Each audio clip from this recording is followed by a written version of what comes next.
One lovely Saturday morning, Henry was puffing along. The sun shone, the fields were green, the birds sang. Henry had plenty of steam in his boiler, and he was feeling happy. "I feel so well, I feel so well," he sang. Truckety-truck, hummed his coaches. Henry saw some boys on a bridge. "Peep, peep, hello," he whistled cheerfully.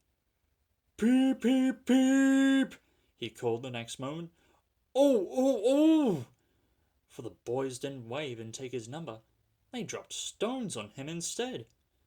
They were silly, stupid boys who thought it would be fun to drop stones down his funnel. Some of the stones hit Henry's boiler and spoiled his paint.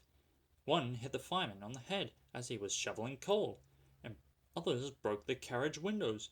It's a shame," hissed Henry.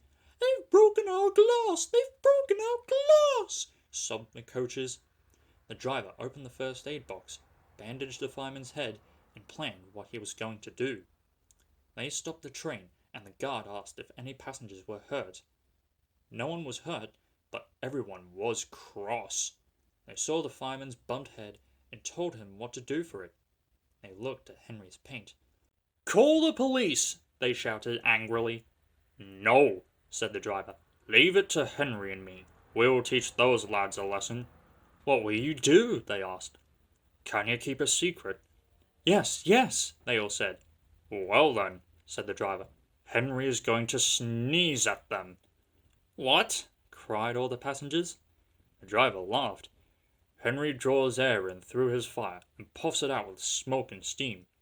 When he puffs hard, the air blows ashes from his fire into his smoke box, and these ashes sometimes prevent him puffing properly. When your nose is blocked, you sometimes sneeze. If Henry's smoke box is blocked, I can make air and steam blow the ashes out through his funnel. We'll do it at the bridge and startle those boys." Henry puffed on to the terminus, where he had a rest. Then he took the train back.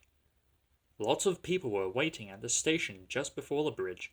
They wanted to see what would happen.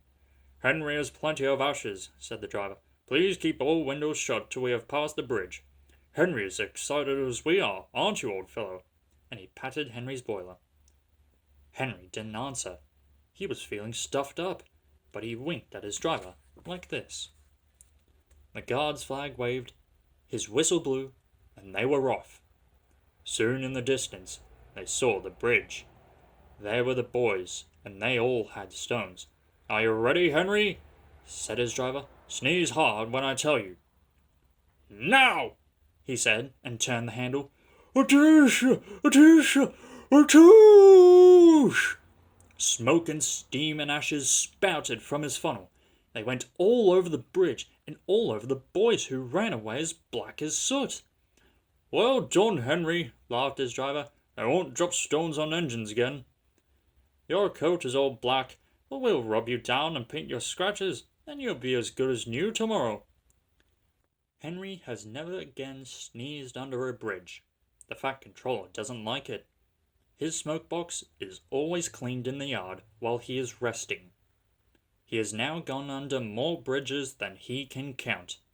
But from that day to this, there have been no more boys with stones.